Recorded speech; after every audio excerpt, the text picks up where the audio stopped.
Salve galera, sejam bem-vindos a mais um episódio do Já Podcast, aquele podcast maroto feito no Grajaú só como pretexto pra gente comer, beber e trocar ideia com aquela galera show.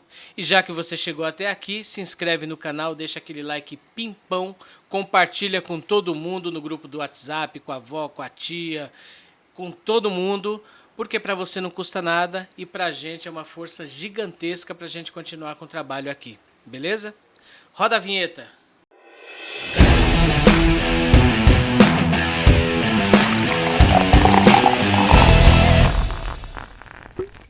Bom, galera, e antes de mais nada, queria apresentar para vocês essa mesa aqui cheia de delícias. São produzidas aí pela Lunata Pastelaria, nosso parceiro do Jardim Mirna.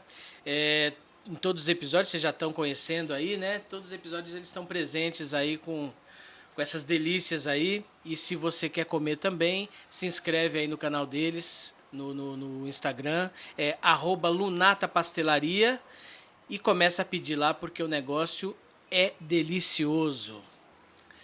Bom, e o convidado de hoje, ele é um multiartista, um ator, né, da quebrada, produzindo aí muito conteúdo da quebrada para quebrada, né?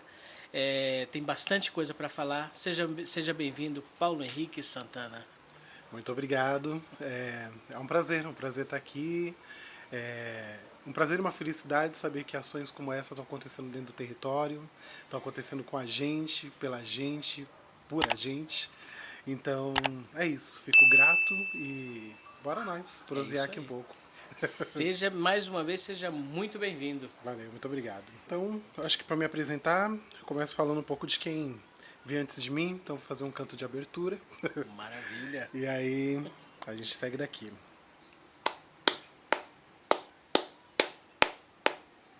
Olha, quem me guia são os ventos de Oiá. Olha, quem me guia são os ventos de Oiá. Na paz de Oxalá, Epababá. Ora e Oxum, não me deixa fraquejar. Bradô, bradô, bradô, Xangô, cabecele, caô, caô. Bradô, bradô, bradô, Xangô, cabecele, caô, caô. O rio que dá no mar, Iemanjá, Odoiá. Aquele que corre na mata, Oxóssi, meu pai caçador. O Quiaru, quem forja o ferro no tempo e faz de mim vencedor. Ogum, Ogum, Ogum, Ogum, Ogum, Ogum, Ogum, Ogum. Laroie, laroie, laroie, é Mojubá, Mojubá, Mojubá. Exu não pode faltar. Laroie, laroie, laroie, é Mojubá, Mojubá, Mojubá. Exu não pode faltar. Exu não pode faltar. Exu não pode faltar. Licença para chegar. Isso aí. E com esse axé começando aqui, o que isso significa para você? Cara, axé é a gente saber que estamos aqui porque tem muita gente que pisou o chão antes. É saber que a gente é continuidade, que a gente não inventou nada, que a gente não está criando nada. A gente é só eco. Eco do vento, eco do sopro de vida, eco de todo mundo que está botando essa roda para girar há muito tempo. E, como diz o meu babalorixá Rodney William, a nossa obrigação ancestral é ser feliz, né? Então estamos aqui para cima de qualquer coisa, lutando pela nossa felicidade. É isso. Então é isso. Continuamos lutando. Seguiremos, seguiremos. Isso aí. Bom, pra gente começar, vamos fazer um brindezinho aqui. Já pode? Já pode. Já podcast. Já pode.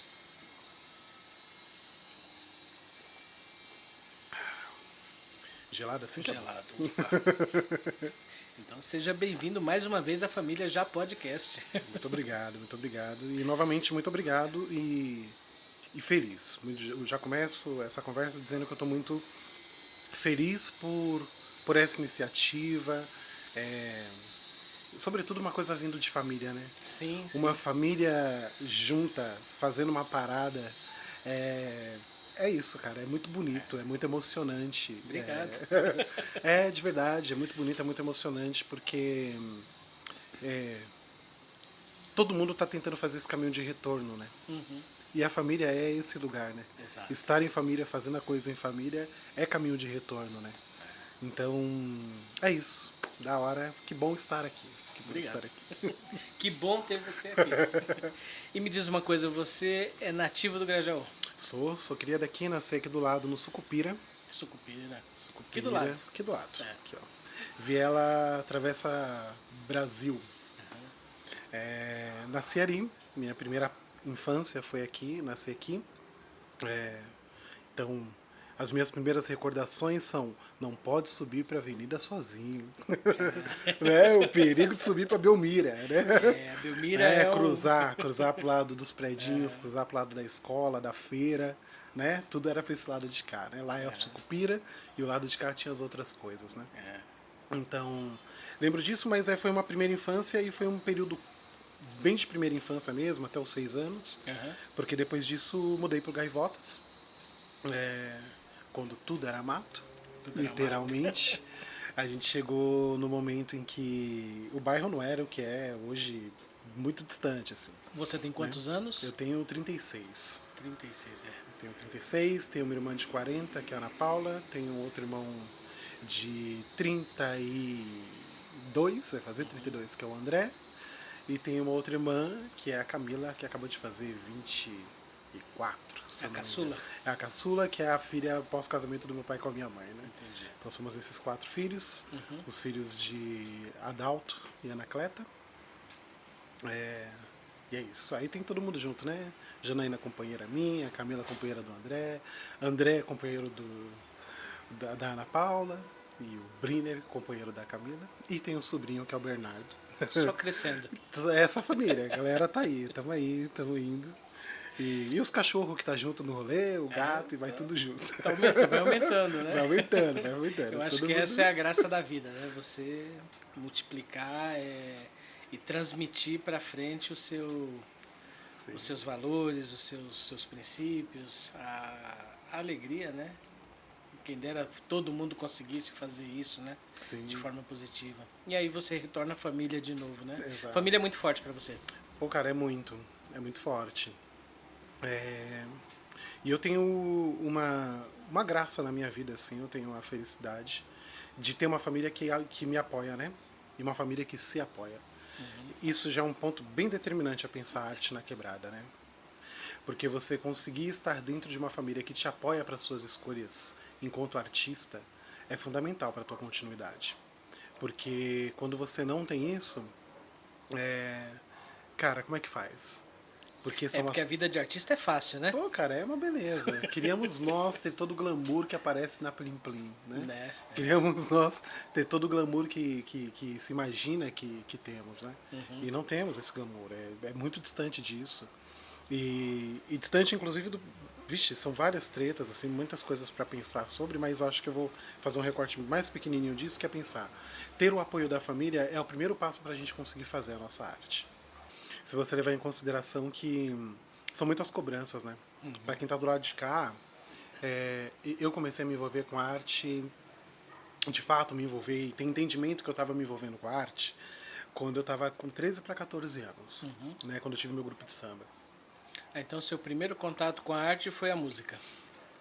Do ponto de vista consciente que eu estava fazendo arte. Tá. Porque antes disso, eu tive meu primeiro contato de fato, que a arte, eu vi a arte, falei, nossa, isso é arte. Foi quando eu assisti uma peça de teatro no Sesc Interlagos. Assisti uma peça chamada A Sereia e o Pescador. A Sereia e o Pescador. E isso até tem um relato meu falando sobre isso numa entrevista para o próprio Sesc Interlagos. E aí eu digo disso, né, que o nosso divertimento da quebrada, década de 90 até 90 e algumas coisas, era amplamente pro Sesc, né? Uhum. Então, para curtir o lazer, para curtir a piscina, Bem Brasil, né? Pô, eu Verdade. vi Fábio Júnior, eu vi Roupa Nova, Pois é. sabe? Eu vi Chico César, eu vi D2, Marcelo D2, Sim, né? Rapa. Aí, mas agora mais recentemente, nesse pós-Bem Brasil, sei lá, o show do Criolo foi a coisa mais incrível que, Fantástico. pô, cara, foi uma catarse, foi um negócio, o Grajaú celebrando aquilo, né? Foi muito forte, muito forte. Mas, enfim, nessa época de Bem Brasil, esses shows, essa coisa toda, e em um desses dias, quando a gente chegou no Sesc, que era uma fila quilométrica para entrar, cara, dava volta, era muito grande, né? E aí a gente chegou, minha mãe, minha irmã e meu irmão, né? Chegamos para curtir o lazer no Sesc e a gente viu assim na entrada. Hoje tem teatro, hoje tem espetáculo. E eu nunca tinha visto a palavra espetáculo e teatro. E estava no meu período de alfabetização. Então essa palavra nova foi uma coisa nova na minha vida. Eu falei, caraca, teatro, espetáculo. Vai ter o que é isso? Mãe, o que é? Quero ver, Mãe, o que é? Eu quero ver. Já é 3 horas, já é 3 horas, já é 3 horas, já é 3 horas. Vamos pra fila do teatro. Que é ali embaixo, né? Na parte de baixo da área Isso, social na deles área ali, social, né? exatamente, Que é um porãozinho o teatro lá, né? E aí vamos pra fila. É o lugar que ninguém queria ir num dia de sol, né? Exatamente. Ninguém queria ir no teatro no dia de sol, exatamente. Mas pra mim, eu abri mão da piscina, abri mão. Porque eu tava nessa. Ali você foi picado pelo bichinho da arte? Então, ali o bicho começou a rondar. Aham. A palavra teatro e espetáculo começaram a rondar a minha existência. E aí ali entramos na sala de teatro. Cara, eu lembro do cheiro da sala de teatro. Do cheiro da madeira, do banco, do couro e madeira. É característico, né? Foi muito incrível, assim. E aí, eu e meu irmão sentamos na primeira fileira. E começou essa coisa. E aí tudo pra mim já era teatro, né? Entrar no teatro já era teatro. Sentar na cadeira já é teatro. Sim. A música que tava tocando já era teatro. Antes da cortina abrir, já era teatro. Tudo pra mim já era. Porque a palavra nova teatro, tudo aquilo era teatro. E não deixa de ser, né? Não deixa de ser. O ritual, né, o encontro, já estava ali. E aí, sentamos na primeira fileira, começou o espetáculo. Cara, a música, figurino, o cheiro, aquelas pessoas sorrindo, dançando, cantando, foi me invadindo um sentimento tão profundo que desde daquele momento, assim, o sentimento que me dava era: eu quero fazer as pessoas sentirem o que eu tô sentindo. Quantos anos você tinha? Tinha 9 anos, cara. E era muito louco isso, assim. Porque não era tipo, eu quero me mostrar nesse palco. Não tinha não era ainda o ego. Porque a arte leva a gente pro ego também, né? E todo artista também tem tanto de ego, é por isso que a gente faz isso. É bom entender, mas é um ego bem administrado. Quanto melhor bem administrado, melhor uso a gente faz dele. Né? Mas começou o espetáculo, essa coisa toda, esse sentimento me invadindo e tal. Teve uma hora que a sereia jogou uma rosa. E a rosa caiu no colo de quem? Seu. No meu colo. Cara, o mundo parou. Já assim. era. Aí já foi. Aí eu tava entregue, assim. Eu lembro mesmo do tempo parar, assim. Tem um período do espetáculo que eu não lembro, porque ficou entre eu e a sereia, aquela relação, assim.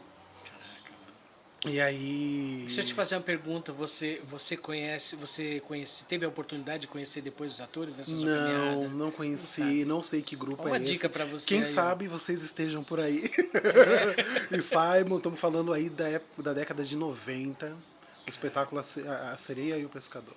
Tomara que as pessoas estejam por aí, vai que a gente se encontra, né? Uma dica. Exatamente. E aí essa coisa da sereia, ficou essa coisa em mim. Saí dali com essa coisa do teatro. Era a época muito da Parmalat, Ursinho, o negócio, não sei o quê. Aí eu comecei a entender que era o teatro que fazia aquelas crianças estarem ali. Que você tinha que fazer um processo de fazer alguma coisa de teatro, se cadastrar em um lugar, aí tinha caça-talentos na época. Uma agência que teve muita propaganda na televisão. E aí, fiz minha mãe investir uma grana pra fazer um videobook. Que eu não mostro pra ninguém, ele tá escondido a 7 chaves. Mostra, pô. Esse videobook. Divide com a gente essa pérola. Fui fazer esse videobook. E, e aí, tímido, né, cara? 11 aninhos assim, tímido, não tinha essa pegada, né? Essa coisa toda. Enfim, aí tava no período de fazer catequese também, igreja católica, essa coisa toda. Aí na catequese, a catequista, né, a Rose, né, o nome dela, inclusive, foi quem falou: a gente vai fazer uma peça de teatro. Eu falei: opa, vou fazer aquilo que eu vi, legal, pá, não sei o quê. Eu sei fazer, eu sei fazer, Então eu sei fazer. não, e aprender a fazer, né? Eu vou aprender a fazer agora. Era para fazer um dos 3 Reis Magos, né? Do Natal. E aí foi muito louco, porque, meu compromisso era muito sério. Né? Meu compromisso era sério, de ir lá ensaiar todo dia, decorar o meu texto, que era muito grande, que falava: vim trazer mirra para o senhor. Mas tinha que sair Tinha impecável. que sair impecável, não podia errar aquilo. Então, E saiu? Saiu, foi bom, foi muito bom. Não sei o quanto foi. A minha expectativa era muito maior de que eu ficaria muito famoso falando isso. Mas vem cá, é você isso. estava brincando, você está brincando, obviamente, com isso, mas não é só essa fala. Você teve todo. Vamos dar um pouco mais de complexidade para o negócio. Você teve teu figurino, Sim. você teve o tempo que você ficou ali, é o tempo que você não pode, você tem que escolher onde você vai colocar a mão, onde você, como você, para onde você vai olhar, qual vai ser as suas expressões. Exatamente. Não é tão tudo simples isso, assim, não né? é a hora que você vai entrar, vai sair. Mas qual que era a frase mesmo? Vim trazer mirra para o senhor.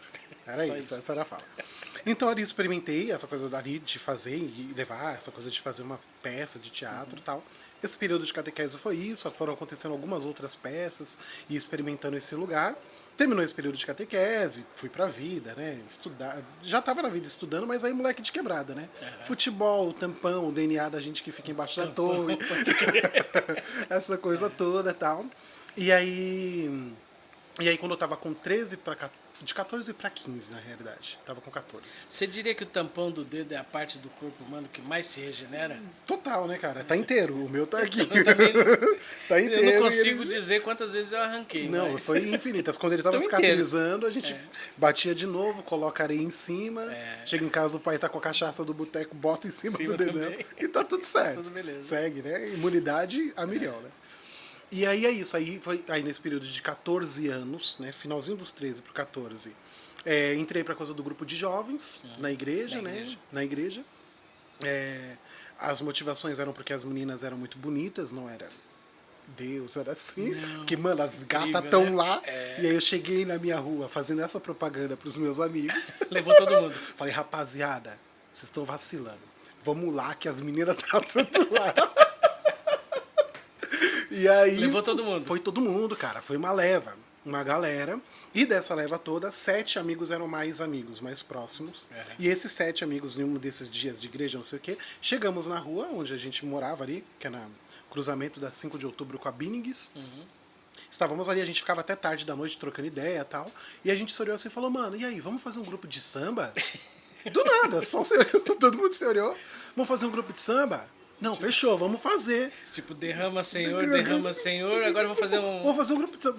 Vamos, fechou, vamos fazer então. E aí a gente pegou, mas foi muito legal, porque naquele dia a gente olhou um pro outro e falou: mas aí, mano, tem um mês pra comprar os instrumentos. Se quem não tiver o instrumento não vai Tá fora. tocar. E aqui comprar instrumento com que dinheiro? Porque não tinha, não tinha dinheiro nenhum. O importante é planejar. Mas planejou, vamos aí, vamos aí. E aí eu. Como é que falam? Se você não acertar a nuvem, acertar o pombo, já é alguma coisa. Você já mirou, tá na mira, né? Você tá aqui. Aí beleza, nos organizamos, então pegou o cartão de crédito da mãe de um, 2 dos meninos já trabalhavam já em uma empresa de água e de distribuição de água, então também já tinha um cartão de crédito, então foi nesse rolê. Parcelando para papai, então a gente tinha a formação. Pandeiro, cavaco, banjo, violão, rebolo e tantã e repique de mão. E aí investiu, não dá pra voltar atrás. Investiu, não dá pra voltar mais, e aí a gente toca como? Porque ninguém sabia nem o princípio da parada. E como segurar. Tinha banjo também no negócio? Tinha banjo. E o cara não sabia tocar? O cara não sabia tocar. E o banjo, a priori, ele comprou um cavaco, porque era mais barato que o banjo. Então eram 2 cavacos tocando junto. E enquanto isso, o mano do violão tocava meia lua, porque ele ainda estava aprendendo a tocar o violão. Então era muito, imagina, cara, era muito, muito pueril mesmo. E aí. Mas foi muito legal porque, cara, foi um período aí de acho que uns 5, 6 anos que a gente meteu as caras pra aprender mesmo, assim. Mas aí aprendeu. E aí aprendemos, né? Hoje em dia estamos enferrujados, mas aprendemos. E E aí teve coisa de saiu gente, entrou gente, não sei o que, esse processo todo. Mas a gente tocou aí durante um período, ao ponto que a gente chegou a tocar no Botequim, Botequim. lá no comecinho da Avenida Atlântica ali, né? Adalto, não sei por onde você anda, mas... Salve, Tocamos lá, Adalto. tocamos lá. E, cara, um gelo no coração, né? Porque a gente foi molecada, com os instrumentos na mão. A gente fazia muita batucada nos busão, quando a gente ia fazer festa no aniversário, casa de primo, casa de tia. Os instrumentos, o fundão do busão era nosso, fazendo o sambão, daquele jeito. E aí, no dia de tocar lá, ninguém tinha carro, ninguém tinha essa possibilidade. Isso não existia ainda, né? Então era busão mesmo, instrumento nas costas. Imagina, a gente carregava caixa de som, cara. Uma caixa de abelha, assim, que você toca... Mas era caixinha de som. Fica nada, né? Era tudo na mão. E aí a gente foi, nesse dia de tocar no botequim, levamos instrumentos, chegamos cedão, ficamos na porta. Não estava aberto ainda o botequim, a gente chegou tão cedo que não estava aberto ainda. Ansiedade. Ansiedade a milhão. E aí a gente foi pro outro lado da rua que tem um posto de gasolina. A gente ficou lá do outro lado falando, não, mano, não vamos dar goela não, porque quando chegarem aqui a gente vai ficar, tipo, os primeiros que chegou, vai ser feio. A gente foi pro outro lado da rua. E aí, meu camarada, chegou 2 busão do Pelé Problema. Caraca. O coração dos negros veio na boca, né? Que era Pelé Problema, cara. Pelé Problema era o samba nata do rolê. E os caras chegaram de torcida organizada, 2 busão lotado. E vocês iam fazer o quê? Uma abertura? A gente alguma não, coisa? a gente. Nesse dia, era interessante que era uma parada tipo Novos Talentos, assim, entendeu? Então, tipo, eram 3 Mas grupos o que negócio tocavam. já estava agendado, já Já estava agendado, tudo ok, já tinha vendido os ingressos, a parada toda e tal. A gente deu uma enchida, foi gente pra caramba, da nossa gente, assim. Mas aí não deu vontade de ir embora, não? Não, aí não, a vontade era de sair correndo. E pior do que isso, na hora de escolher a ordem de quem ia tocar na noite, era para o ímpar.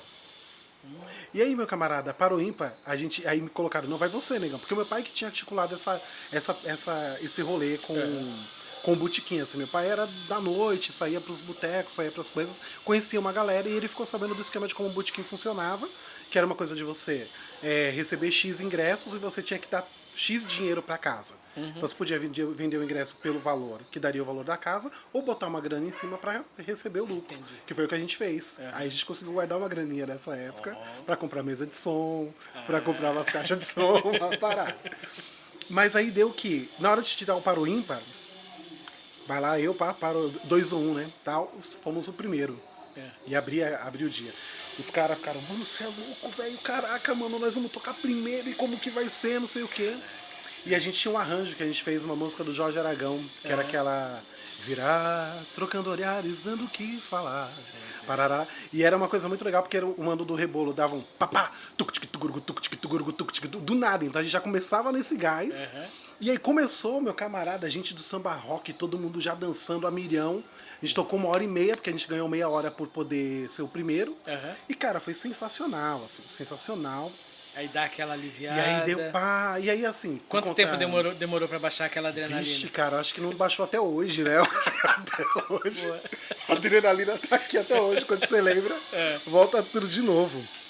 E aí, meu, a gente participou de muito festival por conta da Igreja Católica, que todo mundo fazia parte. Tinham festivais de música. Então, pô, e a gente compunha umas músicas, ia pros festivais. Tinha a coisa do evento pela paz, que aconteceu no Grajaú durante 10 anos, assim, com uma figura que era o padre Paulo Parisi, que é o capetão. Todo mundo chama ele, o capetinha e capetão. Chama todo mundo de capetinha e ele era o capetão. E aí... Mas, cara, foi fundamental esse cara aqui pro território da Quebrada durante esse período formou muita gente, assim. Hoje em dia, se a gente tem o Paulo Ator, se tem outro mano que é administrador, se tem enfermeira, se tem gente, psicólogos, tem uma galera nessa pegada hoje em dia, que ninguém tá mais na igreja, mas todo mundo, mas é porque tinha uma pegada social profunda. E esse cara era fundamental para isso, assim. A semente que ele deixou foi essa. Pô, mano, a semente germinou e germinou bonito, assim. E aí nesse evento pela paz, cara, a gente tinha uma coisa ética, olha que interessante, né? Porque quem tava na organização não poderia tocar no evento. Não poderia participar do festival. Isso era muito interessante. Aí teve um ano que eu... Isso em que ano? Isso, cara, vixe. Ou quantos anos você tinha, sei lá? Eu tinha...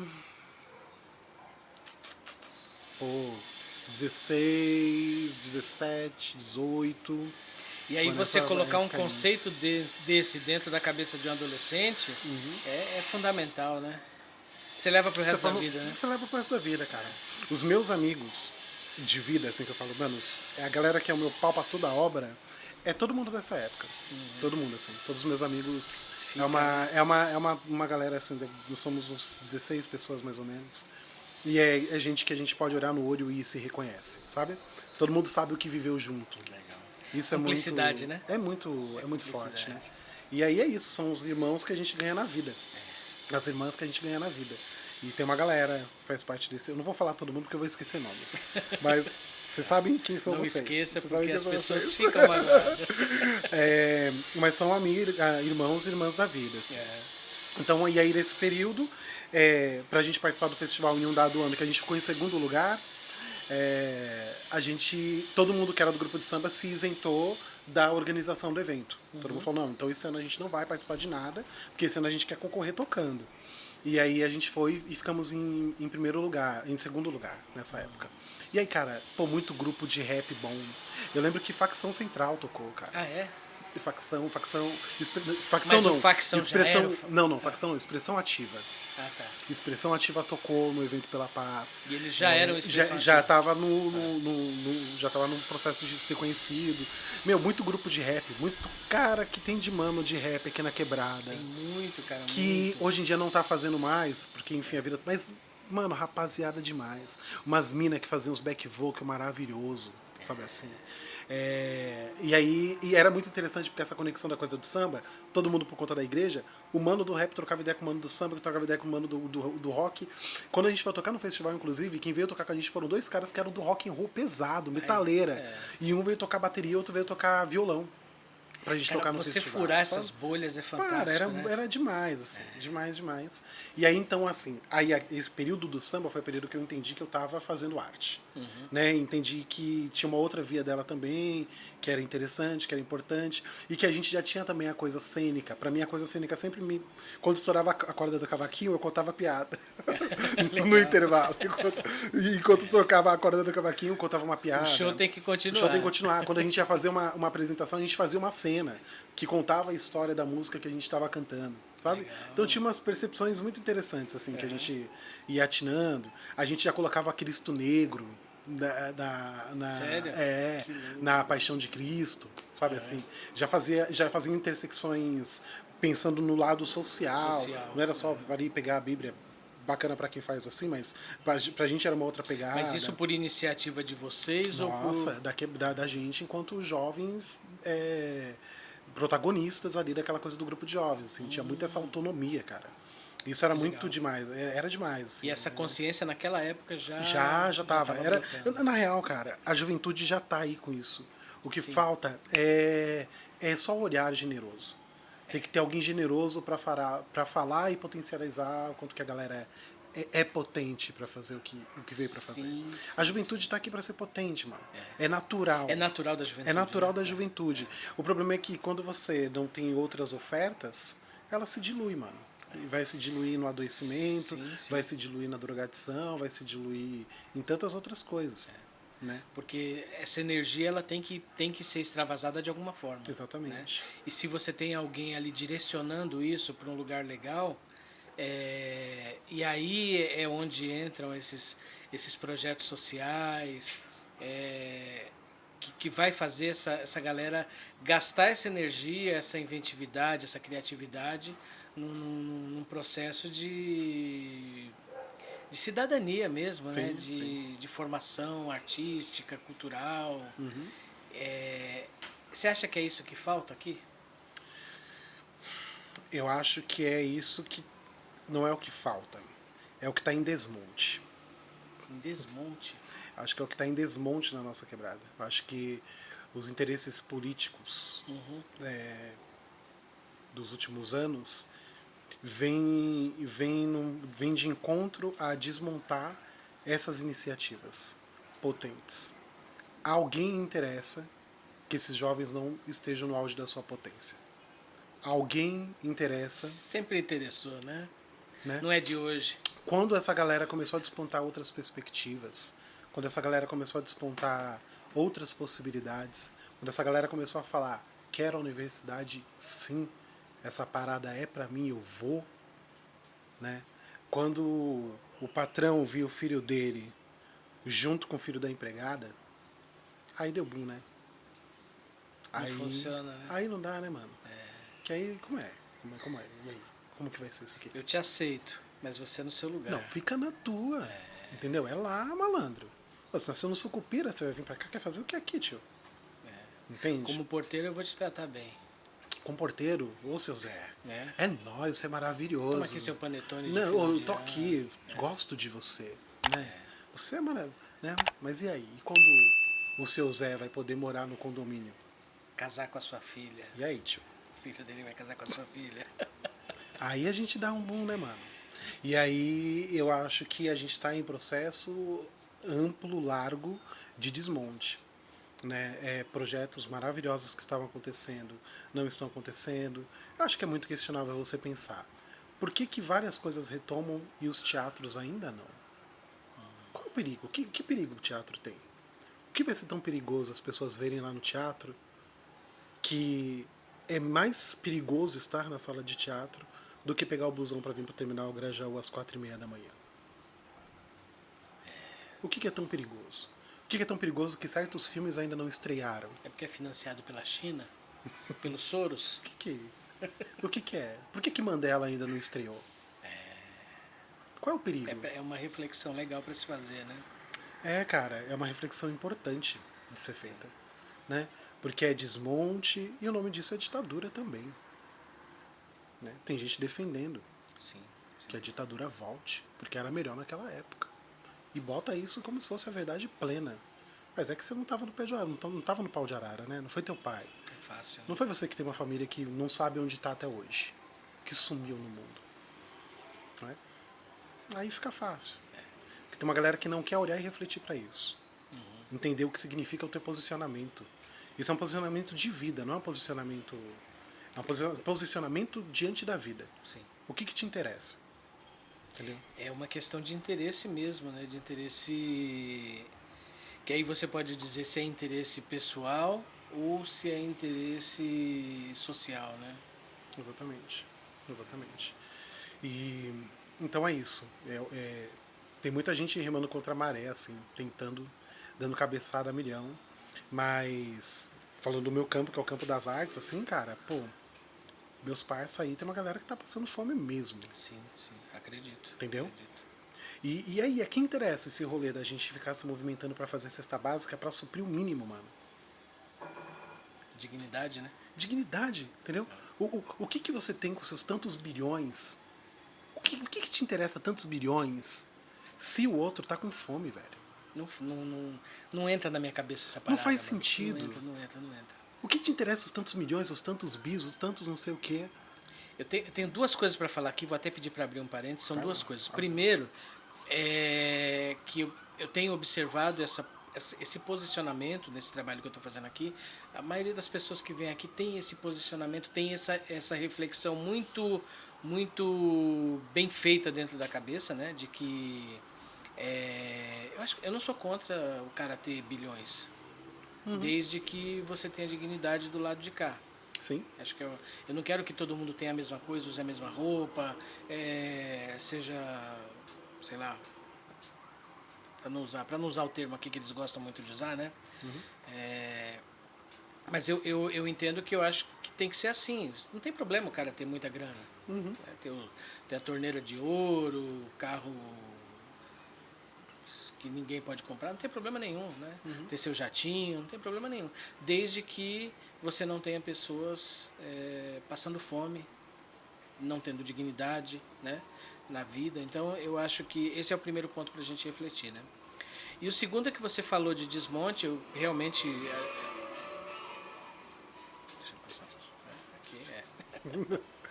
Então, você falou de desmonte, e ele realmente acontece, essa tentativa não é de hoje. Eu acho que querem calar a voz da galera há muito tempo, há muitos anos, há muitos séculos, né?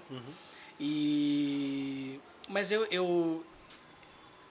o meu rolê nessa vida toda tem sido da ponte para lá. Teve época que eu só vinha dormir aqui. entendeu? Saía daqui de madrugada, trampava o dia inteiro, ia para a escola e chegava aqui de madrugada, horários que não estava acontecendo nada, que só tinha gente dormindo, né? Então eu não via essa cena. O meu rolê, ele estava errado, porque eu não tava vendo essas coisas, né? E aí de uns anos para cá, quando eu falo de uns anos para cá, você vai falar, 2 anos, 3 anos, não, eu já estou beirando os 50, então essa consciência ela já se despertou há um tempo um pouquinho distante para a galera que nasceu nos anos 90, aí nos anos 2000, já tá aí já tem gente de maior, né, dessa galera, né? Mas para mim tá logo ali. E eu percebo que existe uma resistência, um movimento forte se consolidando e falando através da música, através das artes. Você vê a galera se expressando, né? Levando esse... Como é que você vê essa resistência hoje? Cara, eu acho que de quebrada não dá pra ser outra coisa que não seja isso. Eu acho tem que como. pra mim, e porque essa é a minha escolha também, tá? Mas e também é a minha escolha da arte que me atravessa enquanto quebrada. Que aí cai numa coisa que o meu grupo de teatro a gente tem construído ao longo desses. O meu grupo a gente está indo para 15 anos. 15 anos. Nessa caminhada de 15 anos a gente tem constituído uma coisa que a gente chama de pedagogia do pertencimento. Legal.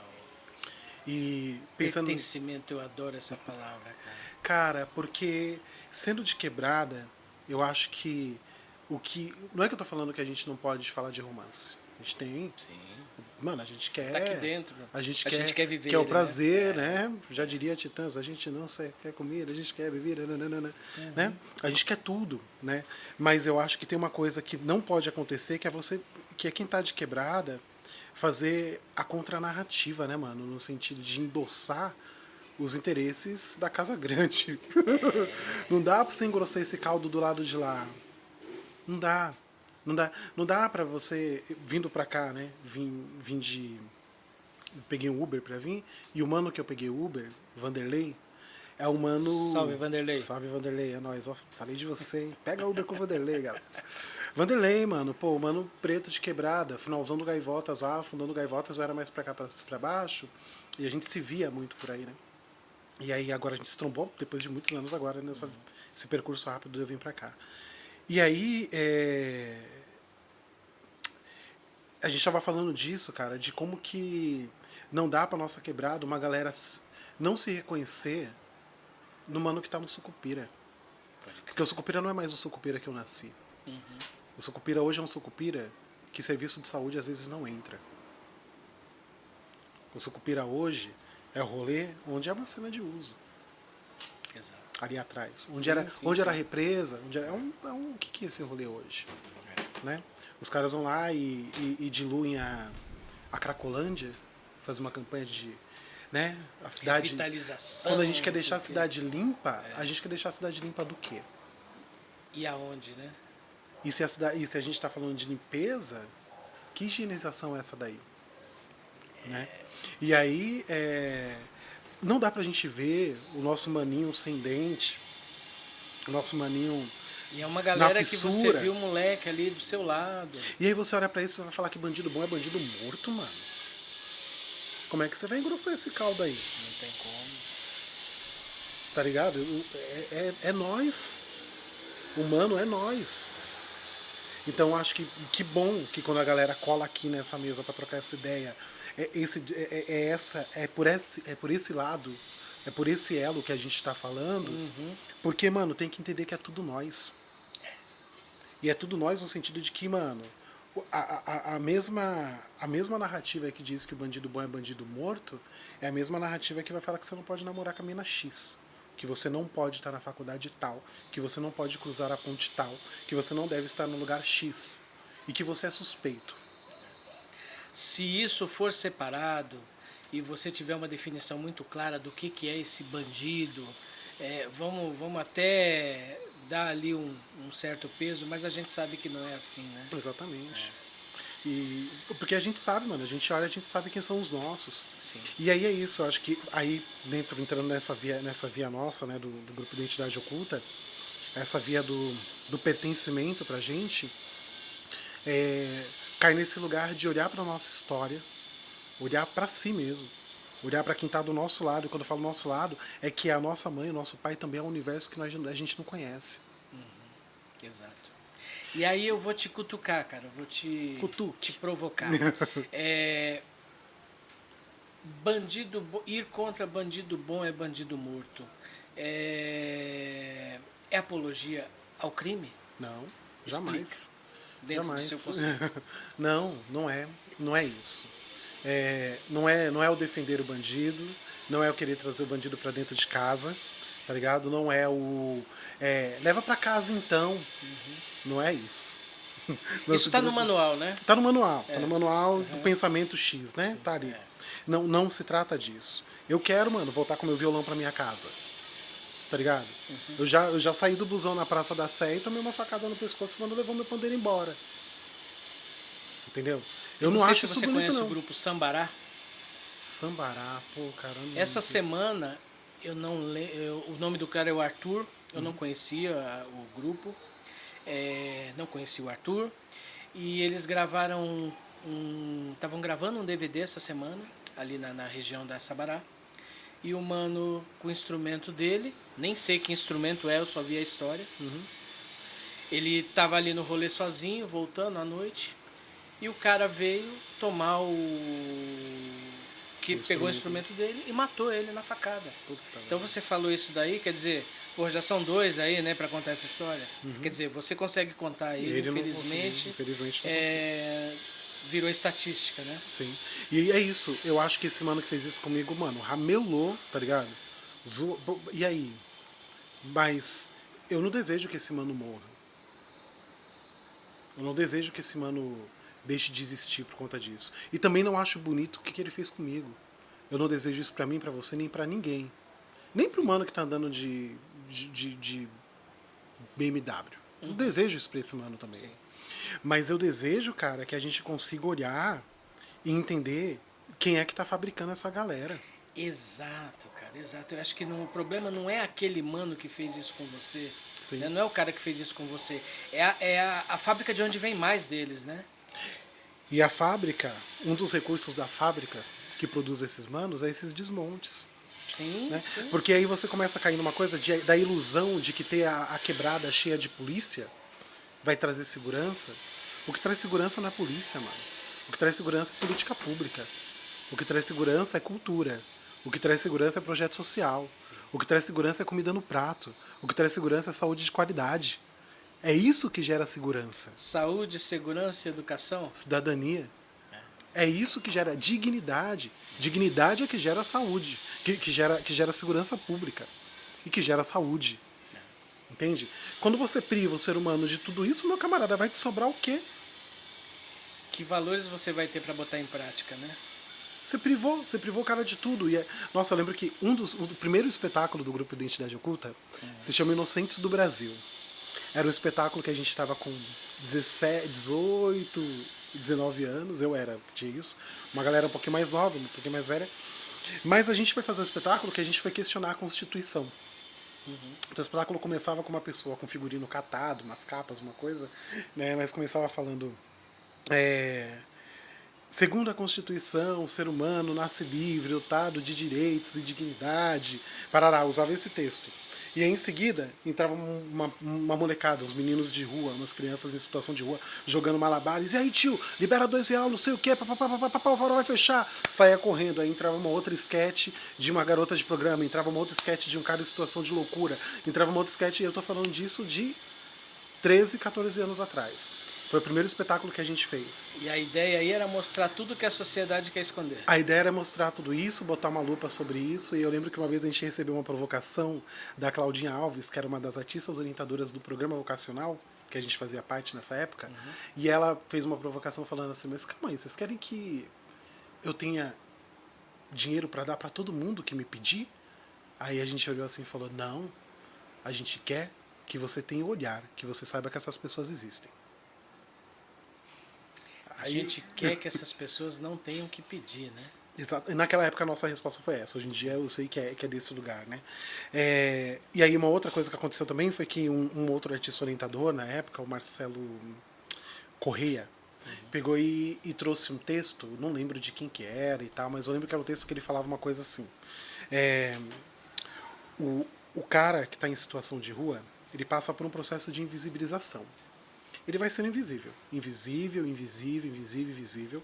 Ao ponto que chega uma hora que daqui a pouco ele está defecando na rua. Que ele está andando pelado. Quando ele passa a andar pelado, a sociedade se assusta.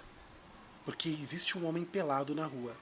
Mas foi essa mesma sociedade que produziu a invisibilização desse cara que fez ele poder andar pelado. Se eu não existo, você nunca me viu.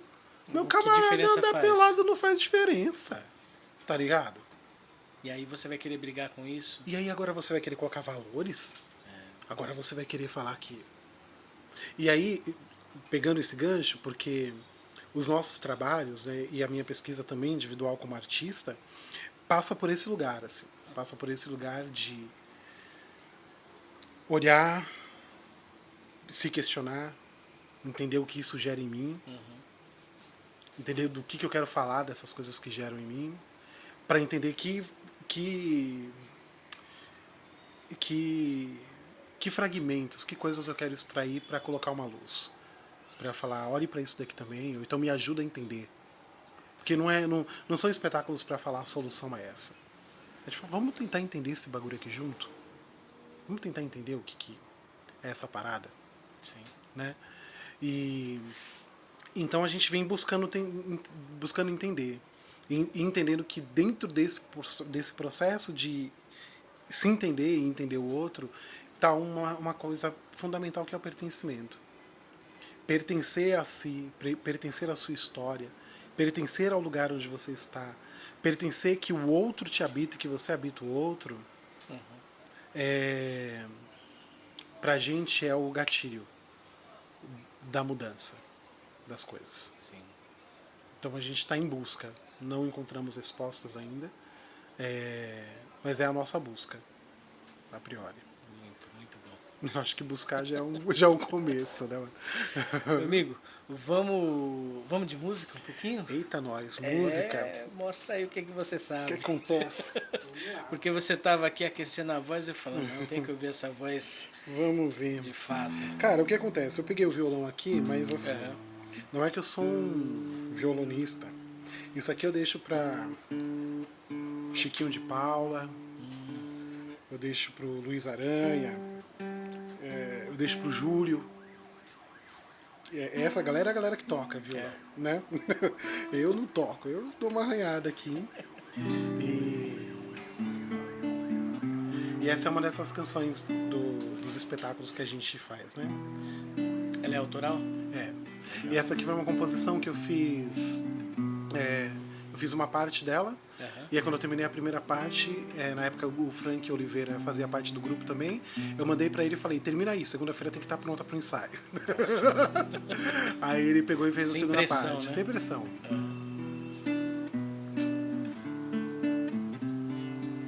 Ela vem caminhando no sertão. Ela vem caminhando no sertão. Ela vem caminhando no sertão. Ela vem caminhando no sertão. Corta a cana, prepara o milho, pisa no cacau. Não sente o gosto da vida que brota no fundo do quintal. 5 filhos pra criar, nem não pode reclamar. A criança chora com fome, a fome não pode esperar. Ela vem caminhando no sertão. Ela vem caminhando no sertão. Ela vem caminhando no sertão. Ela vem caminhando no sertão. Anda pelos 4 cantos, tenta sorrir, sobreviver. Pé rachado, pele seca, passa óleo de dendê.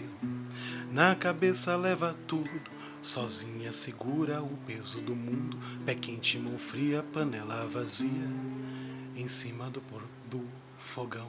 Ela vem caminhando no sertão. Ela vem caminhando no sertão. E Valeu. Linda, linda, linda. E ela traz uma temática real, né? Que ainda é realidade no nosso país, né? Sim. Esse espetáculo, que é o Francisca Travessia, Aham. ele nasceu. A pesquisa dele começou no Carnaval de 2015, quando eu e a minha companheira, que é a Janaína, que também é do grupo de teatro, que é produtora, também diretora e tal, a gente fez uma viagem para Recife, pro Recife, para Pau Amarelo, na cidade da avó dela. O grupo estava no período de recesso, das pessoas estarem fazendo algumas outras coisas na vida e tal. E aí lá a gente começou a observar a situação das mulheres, assim. Muitas mulheres adoecidas. Adoecidas mesmo, trombose, a outra diabetes estava com uma ferida, a outra isso, a outra aquilo e tal. E a gente foi vendo que esses adoecimentos eram resultados de abandonos. Mulheres que tinham sido abandonadas. Abandonadas pelos maridos, pela família, enfim. Pela sociedade. Pela sociedade, essa coisa toda, e a gente ficou olhando aquilo, e aí a Jana é muito provocativa, assim, ela estava numa agonia de uma coisa tal, e aí ali durante a viagem a gente vinha compartilhando essas coisas, e aí no último dia, quase no último dia, assim, na última manhã que a gente estava lá, a gente saiu cedo para ver o nascer do sol. E aí a gente estava entrando 5 horas da manhã, assim, tal, uma rua de terra, e aí estava andando um senhor com um entregador de jornal, jogando jornal na casa das pessoas, ouvindo um bolero. O senhorzinho ouvindo um bolero, entregando jornal às 5 horas da manhã, em Pau Amarelo, no Recife, 32 graus, às 5 da manhã, assim. E aí aquilo, pá, a gente foi pra praia. Quando eu cheguei na casa de novo, que a gente tava na casa da afinada tia da Jana, que era a Dalva, aí eu peguei e escrevi o texto, que pega e fala assim: batizada na igreja Nossa Senhora dos Homens Pretos, lhe deram o nome de Francisca Aparecida da Cruz. Menina matuta desse tipo de gente, que eu vou esquecer agora esse pedacinho, desse tipo de gente que passa ligeira pela vida. Chica, Cidinha, Nina, Francisca não cabia um nome só. A cruz que puseram em seu nome encarregou-se de pesar os fardos e as chagas do viver. E de giro em gira, no alto de sua bicicleta, a menina tornou-se mulher. E aí esse prólogo foi o que alimentou a pesquisa que a gente ia desenvolver a partir daquele momento, que se chama Francisca Travessia. E aí a Francisca Travessia são as franciscas, são as mulheres da quebrada, as mulheres próximas a gente, e pensar elas. Em paralelo a gente leu o livro Grande Sertão Veredas, e aí a gente foi olhar para as mulheres que não tinham voz a partir da própria voz na obra, inclusive de uma mulher invisibilizada dentro da obra, que é a Diadorim. Sim. Que passa a ser o Diadorim até ser revelada. Exatamente. Dei spoiler, tá, gente? Mas vale a pena ler. É pra ler. Leia. Eu ia falar aqui como se alguém não conhecesse, mas infelizmente muita gente não conhece, né? É difícil de vencer, tá, mano? O livro é difícil de vencer. Pra vencer o livro, a gente fez uma leitura coletiva. A gente se comprometeu, assim, foi uma caminhada de 4 meses, lendo o livro juntos, assim. Então, a gente se encontrava 3 vezes por semana, e aí eu lia e falava, a gente tem que ler até tal página, tal dia, volta daqui, já discute um pouco, pá. E fomos pensando nessas mulheres ali e tal. E aí, nesse espetáculo, e o Grupo Identidade Oculta tem essa coisa que é interessante, que a gente pensa nessas interseccionalidades naturais das nossas relações, né? Então, o espetáculo, ele fala de mulheres, mas foi escrito por mim e dirigido por mim como homem. Então são 3 mulheres em cena, com um homem que escreveu e dirigiu. O outro espetáculo, que é o Calunga Grande, é um espetáculo que fala de negritude, que foi dirigido pela Jana, que é uma mulher branca. E aí é uma coisa que, enfim, são as nossas piras e os nossos pensamentos de construção das coisas, que está muito em voga a questão do lugar de fala, e a gente acha muito digno e justo, mas a gente pensa também a interseccionalidade e como que as nossas relações são feitas também dessas coisas todas. Né? Desses encontros e podem até parecer contradições, mas não são. A nossa vida é feita, né? O que a gente vai fazer com a nossa descendência portuguesa, europeia? O que a gente vai fazer com... Né?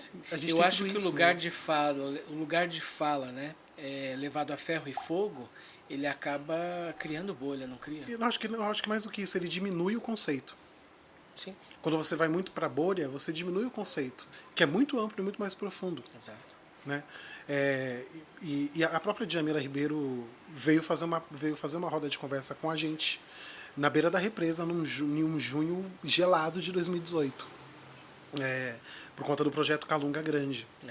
Que nós fizemos, que a Jana faz a direção, e que foi uma junção do Grupo Identidade Oculta com o Espaço Cultural Casuá, com alguns integrantes, algumas e alguns integrantes do Espaço Cultural Casuá. Então a gente se juntou, na verdade a gente se juntou para formar uma associação cultural, né?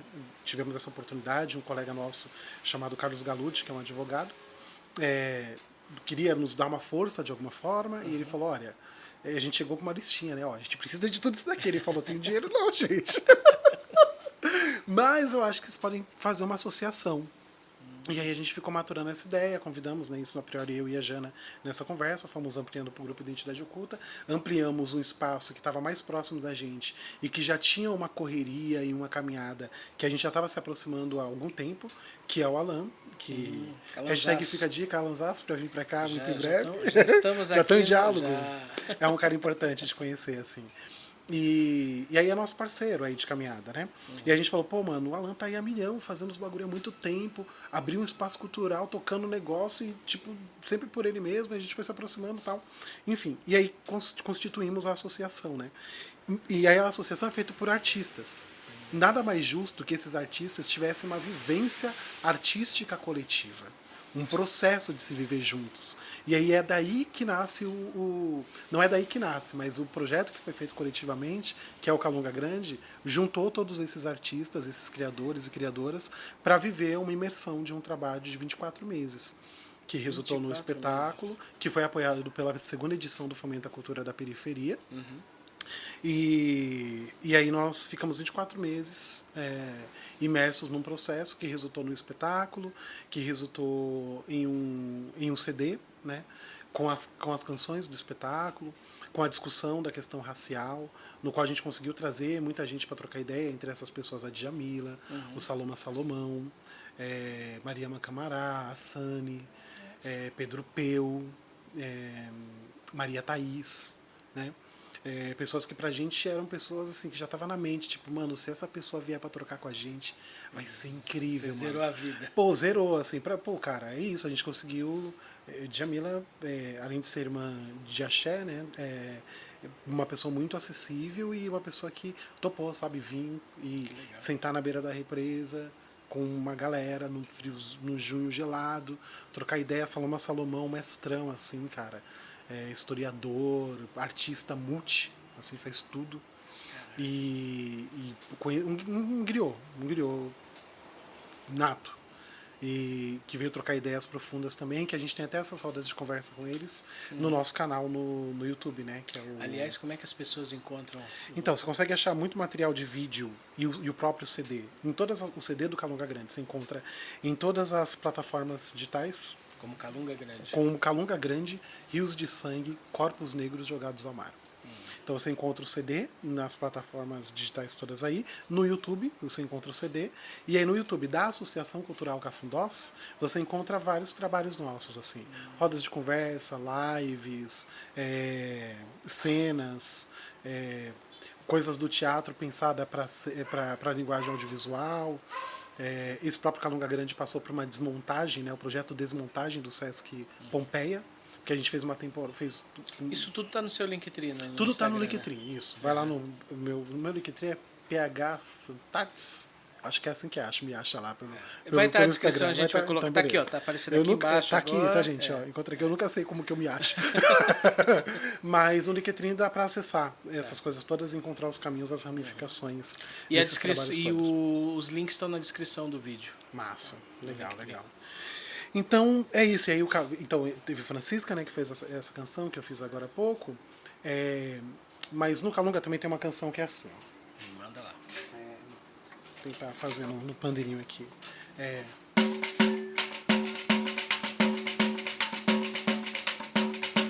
Quem vem lá do lado de lá? Quem vem lá do lado de lá? Abaixa essa arma, seu moço, chibata não vinga. Abaixa essa arma, seu moço, chibata não vinga. Tem menino pequenino, moleca bem sapeca. Tem gente de segredo e um povo que não tropeça. na batida do pandeiro, resistência que a vera, não me fale em coincidência, essa palavra que não pega. Quem vem lá do lado de lá? Quem vem lá do lado de lá? Abaixa essa arma, seu moço, chibata não vinga. Abaixa essa arma, seu moço, chibata não vinga. Então ela é uma das canções que... Essas para minhas palmas aqui, ó. Então é uma das canções... Essa tá no Calunga Grande. Tá no Calunga, tá no espetáculo. E aí eu também exerço essa função de dramaturgo, dramaturgista, né? Então eu faço esse processo da escrita. Desculpa, qual que é a diferença? Enquanto dramaturgista, você vai mais organizando as ideias, né? Organizando os textos que as pessoas vão produzindo, condensando isso para uma construção. Como dramaturgo, você vai mais na tua ideia, mais na tua via de... É o ponto de vista mesmo, né? É o ponto de vista, assim. Na coisa mais dramaturgista, você vai mais organizando. Né? Então, você não pode falar, esse texto é meu. Porque não é um texto seu, totalmente Você seu. só compilou, Você né? compilou um pensamento, uma ideia. Né? Então, no Calunga Grande eu faço essa função, no Francisca também. Né? E já no Velho Batista, aí eu faço trabalho mais de dramaturgo mesmo. Velho Batista, fala um pouquinho desse Histórias do Velho Batista. Uhum. Esse é o velhinho. Esse velho é bem velho, mas ele existe há 8 anos.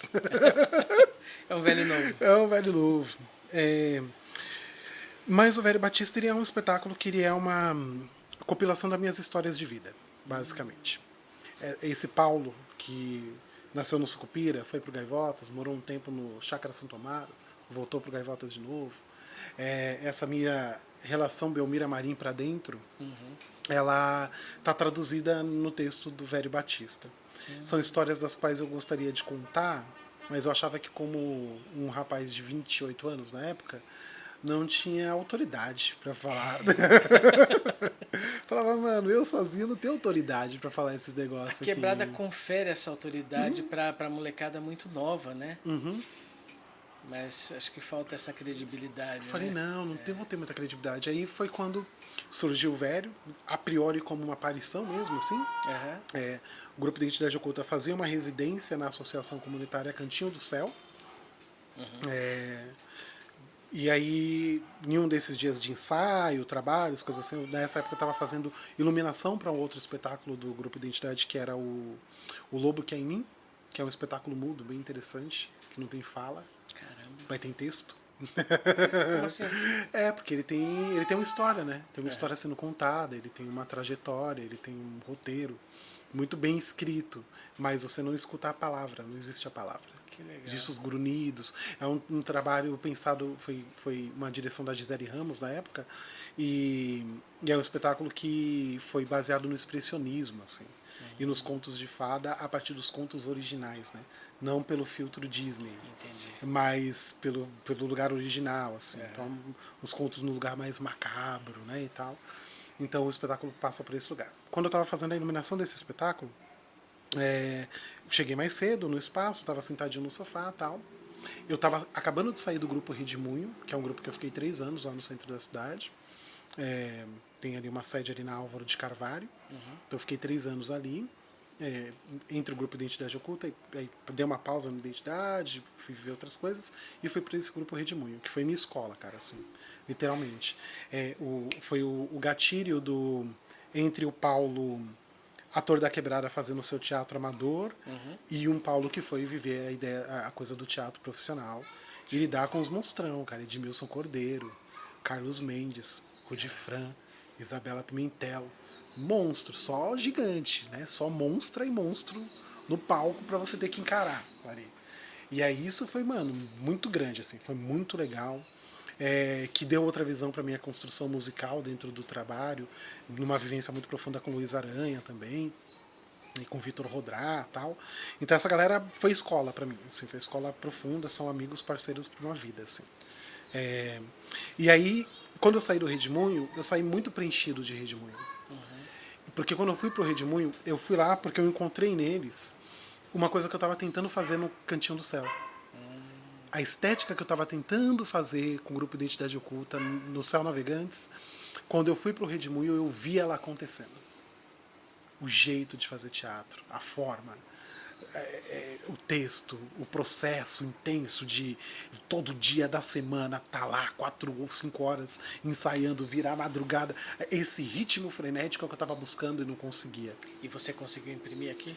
Aí a gente conseguiu uma parcela disso, porque são outros formatos, Sim. né? Mas quando eu saí dali, eu falei, pô, mano, quem sou eu no rolê? Porque eu já não sou mais o Paulo, que estava fazendo teatro no São Navegantes Amador. Eu não sou mais. Mas também eu não sou o Redmoon. O Redmoon é uma parcela importante do que eu vivi. E agora, quem eu sou? Então eu fiquei 1 ano sem fazer nada.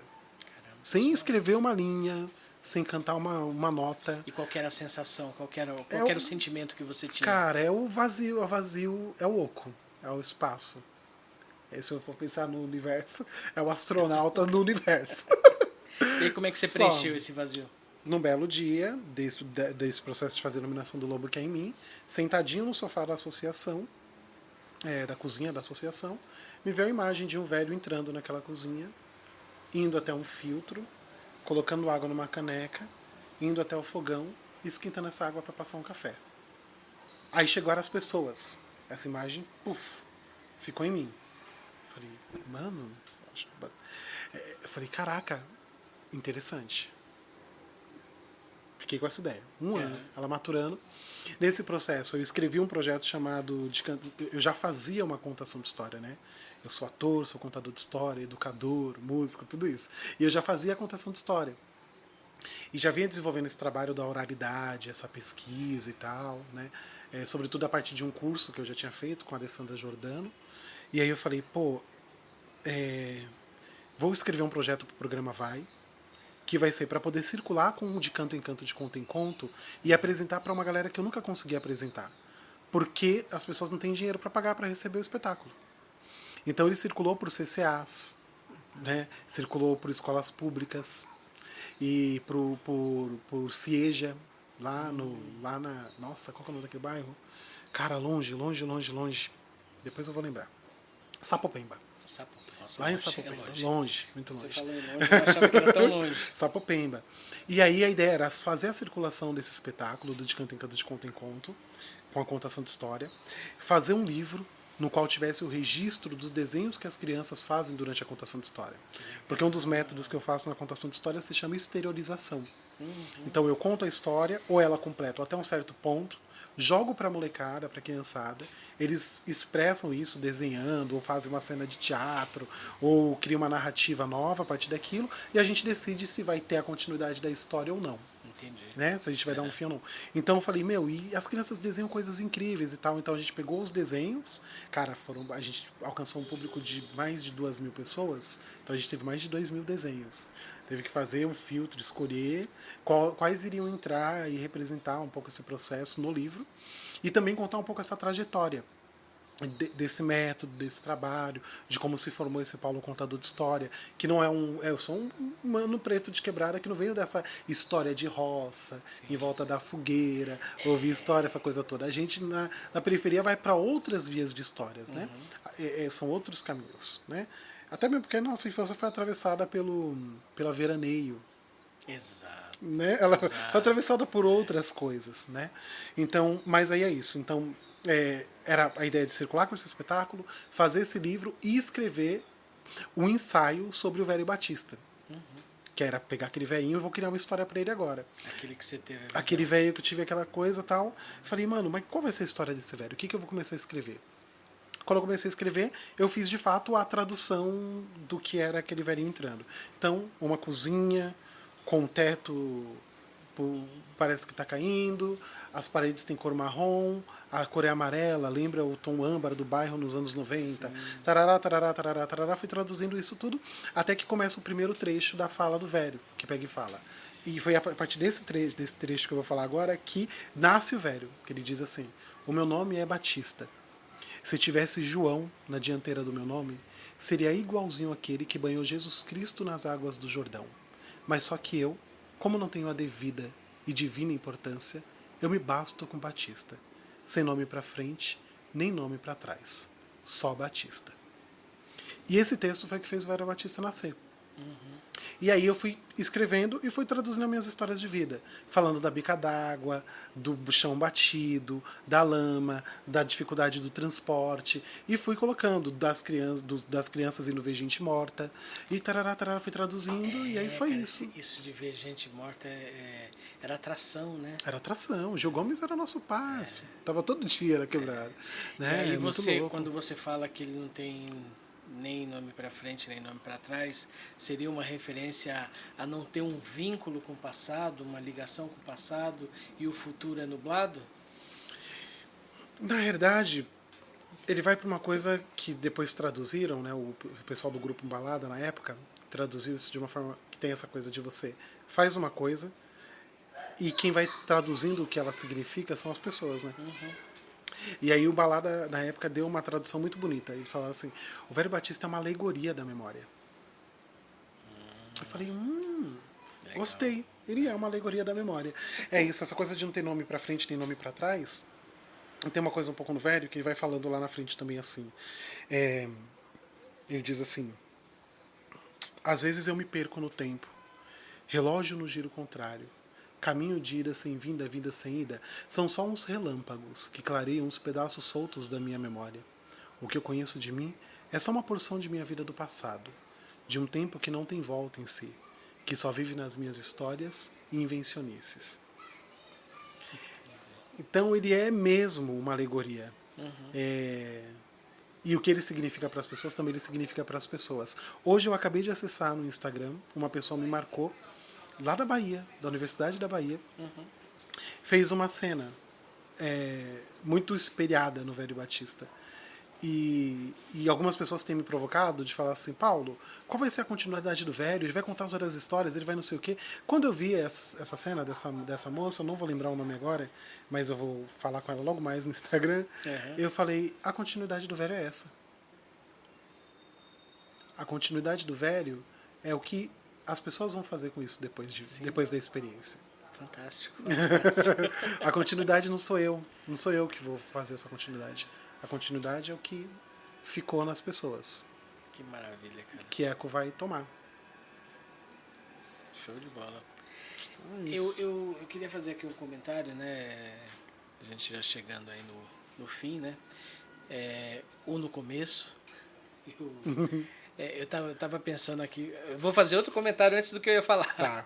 Eu comentei com uma pessoa que cada episódio que eu inicio aqui, eu já fico com saudade das pessoas, porque é aquela história, aquele papo que eu queria continuar para a vida, né? Para outras situações, para outros. E eu não sei como é que esses caras, Jô Soares, como é que eles conseguem viver, cara, como é que eles conseguem ter a consciência tranquila de chegar, sentar, bater um papo e aquilo acaba ali, né? Então é uma coisa, tem esse, acho que é o mesmo sentimento talvez que você tenha com uma peça que acaba, né? É mais ou menos, sei lá, não sei. É um comentário, eu vou fazer um comentário sobre esse comentário que é de um amigo meu, que é o Gil Flávio, Tá. que também foi do grupo Identidade Oculta, um dos fundadores do grupo Identidade Oculta junto com a gente. E ele é um cenógrafo nato autodidata. Que legal. Né? E aí, quando a gente fazia um projeto chamado Sarau do Oculto, a gente fazia isso em 2007, na sala multiuso do Céu. Então a gente fazia um sarau, que era uma provocação do próprio grupo, pra gente falar assim: nós somos 5 pessoas, nós vamos ter que ter pelo menos 5 intervenções. A gente vai convidar as pessoas, mas a gente colocava um tema e tinha um mês para produzir alguma coisa em cima desse tema. Então era garantido que 5 apresentações pelo menos nós teríamos. Que cada um teria que fazer alguma coisa solo. Mesmo que convidasse um ou outro, mas teria que ter. E aí o Gil fazia a coisa do cenário, era muito legal, porque cada apresentação tinha um cenário, tinha uma coisa e tal. E cada sarau, né, uma vez por mês. E aí o Gil foi muito legal, porque um dia a gente terminou de fazer as coisas assim. Acho que foi até no sarau A Caixa de Pandora, era o nome era o tema do sarau desse dia. E aí ele terminou, quando terminou o sarau, quando terminou as coisas, aí ele ficou assim paradão, tristão, assim, tristão. A gente, que foi, Gil? Ele, pô, mano, a gente leva mó tempo pra fazer, aí a coisa termina e a gente tem que desmontar tudo. Aí é muito interessante, porque é isso, as coisas também têm seu fim, né? Aliás, que é coisa que diz mais sobre o fim do que os tempos que a gente tem vivido. Exato, exato. Né? A Exato. pandemia revela o fim, cara. Né? E é claro que não é natural, é claro que Sim. o fim nos brasileiros ele tem um fundo político, tem um fundo ideológico, tem um fundo genocida, né? Mas ainda assim o fim é nato, né? Tem uma coisa que teve uma live que o pai Rodney e o pai Fábio fizeram que, nossa, teve uma tradução ali que eu achei incrível e ela ainda tá fazendo eco, porque tem coisas que a gente escuta, elas levam muito tempo pra gente entender. E talvez a gente entenda e daqui a pouco a gente vai entender outra coisa. Sim. Mas eles falam assim, a morte é democrática. O morrer, não. Sim. Profundo, hein? Pô, é muito profundo. Muito. Uma frasezinha curtinha, mas ela te leva um monte de reflexões e de constatações. Sim. Né? Sim, sim. Bom, outra coisa que eu queria falar, né? Nossa, profundo mesmo isso daí, viu? E tem gente que não quer enxergar, né? Não, tem gente que não quer. Exatamente. Mas enfim, outra coisa que eu queria falar é o seguinte, ver essa sua formação, né? O seu conteúdo, tudo que você viveu. E aqui nesse trabalho que eu estou fazendo, eu tenho me deparado com gente que também está produzindo muita coisa boa, gente que eu não sabia da existência, estão aqui do lado, não me canso de falar isso, e eu falo isso pelo seguinte, porque quando você vai olhar na história dessas pessoas, ou tem um céu, ou tem um projeto Guri, ou tem uma outra iniciativa que às vezes é independente, né? O Centro Cultural, as coisas que acontecem no Centro Cultural. E aí eu vou lá atrás em coisas que eu também vivi, que tiveram importância, como Centro Cultural, que era uma coisinha minúscula, Centro Cultural não, era Casa da Juventude, aqui na São José do Rio Preto. Então, você... E aí você volta na fábrica que você falou. Eu acho que você quebrar com a fábrica é você investir nessas coisas. Né? Não adianta você reclamar do que as pessoas estão ouvindo, do que as pessoas estão fazendo, se você não der ferramentas para isso mudar. Né? E aí eu volto naquilo, a educação transforma. E a gente tem que dar voz para esse tem sido o meu objetivo aqui, né? É um objetivo que mudou assim, logo no comecinho, a gente começou com um objetivo e encaminhamos para outro, né?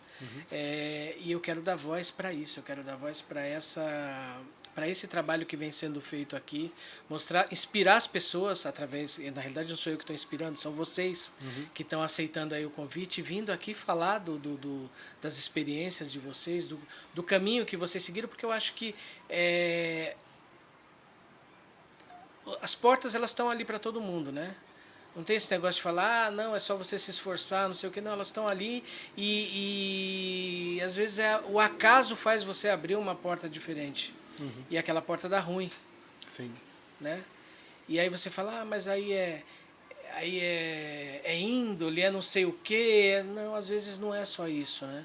Não é tão simples assim. Não, né? Definitivamente não é. E eu acho que essas iniciativas, estando em desmonte ou não, elas estando surgindo a cada dia que passa em maior quantidade ou não, eu acho que elas têm que ser fomentadas e têm que aparecer.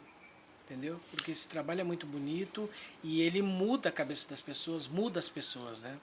Cara, tem uma coisa que acontece no meio disso, tem essas iniciativas todas, eu concordo plenamente, e tem uma outra coisa que ela tá no desmonte também e que ela precisa ser olhada com muito cuidado, as pessoas precisam estar atentas, que é a coisa da construção das políticas públicas, cara.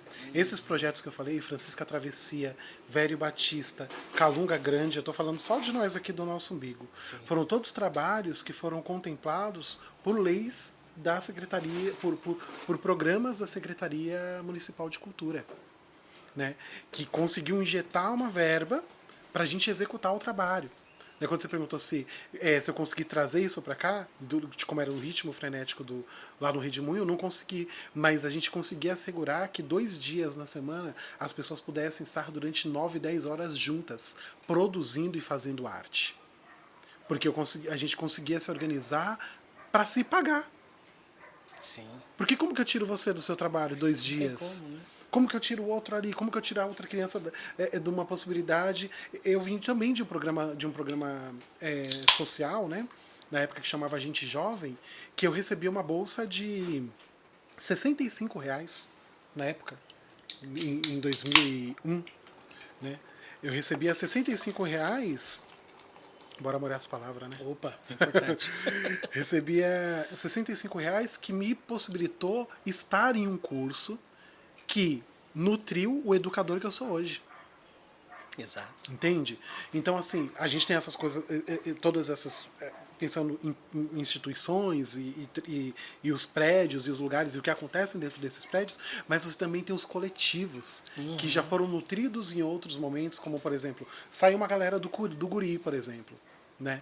E querem tocar sua arte, etc. Além de você gerar uma política pública para que as pessoas possam acessar, porque é fundamental. Tem uma frase que eu não lembro também de quem, mas que é um médico que fazia teatro, e esse médico falava assim: eu sou médico, né, tal, cirurgião, alguma coisa assim. Ele falou: a minha vida toda eu fiz teatro.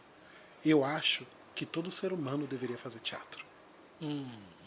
Eu, Paulo Henrique, acho que todo ser humano tem que fazer alguma arte. Seja pintar, seja escrever, seja desenhar, seja interpretar, compor uma música, fazer um grafite. Alguma coisa de arte a pessoa tem que fazer, porque isso, no meu entendimento, alimenta a subjetividade do ser humano. A gente não é uma máquina Exato. que lida só com fabricar números e produzir números e produzir. Tem uma coisa que é a subjetividade, tem uma coisa que se constrói no ócio. Exato. Você precisa, inclusive, as políticas públicas conseguem alimentar de alguma forma um campo do ócio às vezes. Que é você conseguir parar, cara. Foi no meio do ócio, no meio do nada, sentado em uma cadeira, numa associação naquela época sem verba, mas é só pra você entender a profundidade do ócio. Foi naquele momento de estar parado, vendo nada, que um velho surgiu pra mim. E que ele existe há 8 anos e tá fazendo eco na vida das pessoas até hoje. Então esse nada não existe. O nada é preenchido de muita coisa. E aí vai ler tem que ler Ayrton Krenak para entender a profundidade do que parece que é o nada. E é no nada que tanta coisa acontece.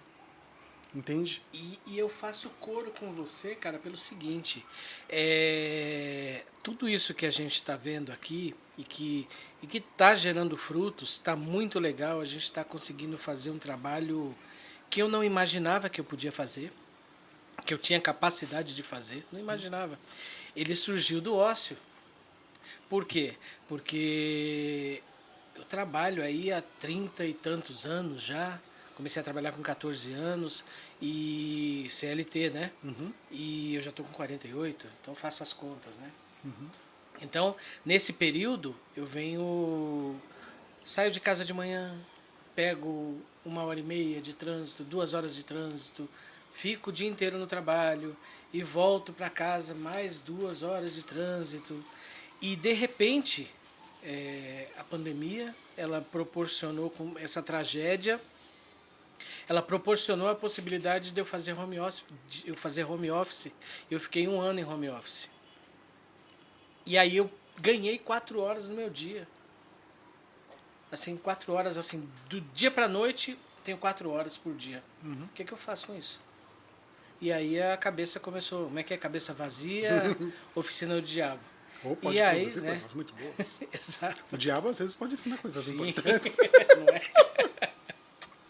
E aí, de repente, foram surgindo, lógico, foi uma evolução e tudo mais. É uma história longa, né? Sim, Mas chegou até aqui. Olha que coisa. sim. Né? É. Então é muito importante isso que você está falando, né?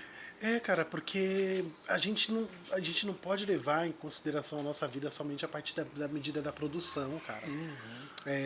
Parece que depois da Revolução Industrial a gente não desconectou mais disso. Exato. Né? Parece que não desconectou mais a produzir, inventar. E eu acho que, assim, para nós artistas, para mim, por exemplo, cara, tá sendo muito difícil. Sim. Pensar em como fazer a minha arte chegar a partir disso daqui, ó. Uma câmera, um tripé. Muda tudo, né?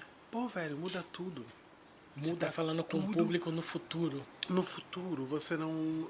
A gente está fazendo isso aqui para o futuro. Exato. Não, a gente está aqui fazendo agora esse agora é o futuro. Então, é muita coisa para pensar e como foi um processo também, tem sido árduo para muitas pessoas, no sentido de como é você realocar a linguagem que você estava aprendendo ainda. A gente está entendendo como é que faz essa coisa que a gente faz. Como é que você tem que Ou agora... até que você estava na zona de conforto, né? Também. Isso aqui eu domino. Desse jeito e tal, né? E aí você tem que fazer de uma nova forma. Eu acho que sim, né? Ontem conversando com... Vou falar dele de novo, que é o meu pai Rod. Ele falou... Eu acho que uma coisa que a pandemia trouxe, Paulo, é que a gente aprendeu... A gente acrescentou mais uma possibilidade do nosso fazer. Se a gente nunca tinha... talvez nós não teríamos nos conhecido. Com certeza. Eu acho que, evidentemente, a gente não teríamos tido esse momento, esse encontro e essa conversa que estamos tendo nesse momento. Certeza absoluta. Né? Então, assim, isso realmente acrescentou mais uma forma, mais uma possibilidade. E acho que, nesse sentido, a tecnologia vem nessa possibilidade de essa voz e essa existência vai ficar. Sim, em algum momento, nesse campo de algoritmos eterno, alguém vai acessar essa coisa. E é isso. Bater na madeira aqui, né? Mas a gente não sabe nem se a gente vai estar vivo no dia que isso aqui for pro ar. Exatamente. A gente está vivendo essa inconstância. Nesse momento, né? Agora, evidentemente. Isso é evidente, né? Bater de novo aqui, ó. Tá? Possamos estar vivos o quanto for possível, né? Mas essas questões, assim, eu acho que tem... Acho que eu me dei uma devaneada aqui no rolê, mas... Esse é o objetivo. Essa é a meta. A gente dá uma devaneada, a gente vai para outros campos, outras possibilidades. Continua, prossegue. Não, acho que eu perdi meu raciocínio aqui no meio do meu devaneio. Constantemente acontece. Isso aconteceu pouco hoje. De forma geral, eu converso assim. Porque isso acontece comigo porque acho que a boca, o falar, ele está muito anterior ao pensamento. Muito devagar, né, em relação ao pensar. Né? A cabeça gira muito rápido. Girou o mundo e a gente ainda está acordando, né? Exato. E aí, projetos, o que você está aguardando pra gente aí de novidades? Porque agora a gente já, não sei se você sabe, mas o Já Podcast, ele é um fiscal de quem vem aqui, né? Tá, entendi. Então, a partir de agora... vai ficar fiscalizando. Legal, isso é bom.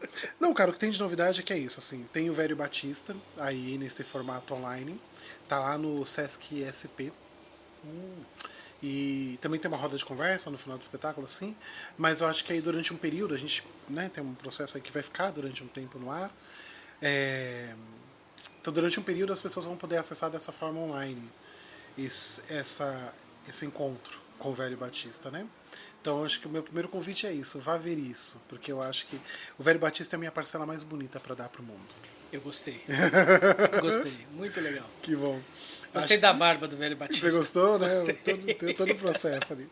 Me identifiquei. Né? Tá chegando lá, daqui a pouquinho é só pegar o chapeuzinho e o gibão, já tá tudo certo. Então, o Velho Batista é essa minha parcela mais bonita. Dá para acompanhar as coisas de Calunga Grande. São os nossos 2 trabalhos que estão nesse momento aí abertos ao acesso, para que as pessoas possam escutar, tá tudo online, né? A gente está em processo de escrita de projetos, né? Isso é um momento muito complexo quando a gente vai para um edital, porque embora te ajude a organizar o que você quer fazer, você entra numa competição com os seus. Sim. O primeiro espetáculo que eu fiz com o Redemoinho, que chamava Marúrio, O Caminho do Rio, tinha um personagem que era um ator com a cabeça de pateta. E ele tirava a cabeça do pateta, ele falava: eu tô de saco cheio de competir com os meus, de ser editado, reeditado. E é isso, toda vez que tem um edital, que abre o edital, a gente fica... Quem pega uma pequena migalha é porque é pouco, cara. É pouco. Na moral, é muito pouco. É um pouco que ajuda, mas é pouco. Eu tô falando que é pouco mediante quem tá com os bilhões na mão. Sim, entende? A gente teve até uma conversa um tempo atrás aí, durante o processo das eleições, uma roda de conversa com os elegíveis no momento. E naquela roda de conversa eu peguei e falei pra galera, né? Os caras estavam meio questionando assim, tipo, a emenda parlamentar, não sei o quê, porque isso vira, né? Curral político, parará, etc. E vira mesmo. Sim. Mas eu falei assim, mas aí, mano, bota 1 milhão na nossa mão da Belmira pra dentro, que nós arregaça, tio. Nossa, aí Bota, ninguém segura, bota 1 milhão né? em nós que nós estoura no norte, porque a gente sabe aonde a gente vai injetar, pra quem, como, quando. Entendeu? Então, mas que é tudo. É tudo nosso, é tudo pra ontem, como diz o Exatamente. Emicida. É tudo pra tudo pra ontem, ontem, é pode crer. agora, a gente quer tudo. Né? É, porque já que a via de acesso às coisas é o capital, a gente também quer ele. Lógico. Entendeu? A gente só não quer. Só não quer que sejamos corrompíveis Sim. por ele, né? Mas a Nós gente quer. somos comunistas, né? É isso. Saibam disso, tá bom? Tem uma bandeirinha vermelha passando. Aqui, passando ao fundo, somos e é isso mesmo. Como é que é? Seu não, nosso. Seu? Nossa. Então, a gente quer tudo, entendeu? A gente quer tudo, a gente quer acessar todas as coisas. Então a gente está nesse momento de escrita de projetos, pleiteando coisas. A Associação Cultural Cafundós é aí um meio que a gente tem tido de conseguir dar aporte para outros coletivos, né? Porque evidentemente tem coletivos que precisam do aporte jurídico, financeiro, para conseguir receber a verba para executar o seu projeto. Então a gente tem conseguido fazer isso com projetos que dialogam com os nossos princípios éticos da associação, né? Porque também não somos uma empresa e não somos uma produtora. Somos um núcleo de artistas que tem mais ou menos um meio que nos dá muita dor de cabeça. Tem um CNPJ, dá muita dor de cabeça. Só isso aqui já dá pra gente conversar mais 5 horas. Mas é isso, somos um coletivo de pessoas que tem essa associação com essa possibilidade de também fortalecer, né, para que os recursos cheguem para as pessoas na ponta, né? Pra galera tocar as coisas, né? Fazer as coisas acontecerem e continuar fazendo esse trabalho de base, né? Que fez com que o Paulo estivesse aqui hoje, que a galera que está comigo, que é a Janaína, a Lili, a Lene estejam, que o Alan esteja, né? Que você em algum momento experimentou na sua vida, Sim. lá no centro Casa da Juventude. Então, é isso, eu acho que a gente tem que batalhar e correr para que não nos privem do mínimo. É isso. É isso. É isso. Acho que esse é o corre. Paulo Henrique, muito obrigado pela sua presença. Saúde e sucesso para nós. Axé, pra nós. Axé. E um prazer enorme conhecer você, trocar essa ideia com você. Por mim, eu quero ter em breve capacidade técnica pra gente, porque esse episódio ele foi patrocinado pela Maquita, né? Do vizinho que não parou de cantar aqui, faz parte, não Faz tem parte, é jeito. isso Eu aí. não tenho, a gente está fazendo as coisas com o que a gente tem em mãos, né? Então o espaço aqui é aberto, eu gosto, é meu, é um espaço muito gostoso para mim, mas a gente tem esses percalços aí. Quem sabe no futuro a gente vai ter capacidade técnica para falar aí que nem os podcasts que tem aí na vida, de você conseguir falar 8 horas com a pessoa, né? Vamos aí, a gente fica. Cerveja e salgadinho não vai faltar, Não então vamos que isso. vamos. Vamos que vamos. Mas foi um prazer enorme, eu acho que cada dia que passa, eu me sinto mais no caminho certo e me sinto muito agraciado por estar recebendo vocês aqui. Né? Massa. É uma galera que tem transformado a minha vida. Aos 48 anos, eu estou tendo contato com uma coisa que eu não imaginava que fosse ter. Né? E mano, tá um tesão. Que legal, meu. Novamente é isso. É agradecer, parabenizar pela iniciativa. Obrigado. E é isso. Que bom. Que bom que isso aqui tá rolando, que bom que isso aqui tá acontecendo. Que bom que ver que coisas que a gente estava imaginando alguns tempos atrás, tem gente que já está fazendo. Sim. Isso é muito legal. Assim. E o mundo é grande e cabe todo mundo. Né? Sim. E aqui estamos aqui para a gente se agregar e, poxa, é isso. Bora nós, por nós, por quem veio antes, por quem virá depois. É isso. Não sabemos o que vai ser deste planeta nos próximos dias, mas seja lá o que for, que possamos caminhar para alguma coisa melhor. Sim. Que possamos crescer, né? É isso. Mas é isso. Gratidão. Toda minha. Valeu, obrigado. Galera, Valeu e até a próxima.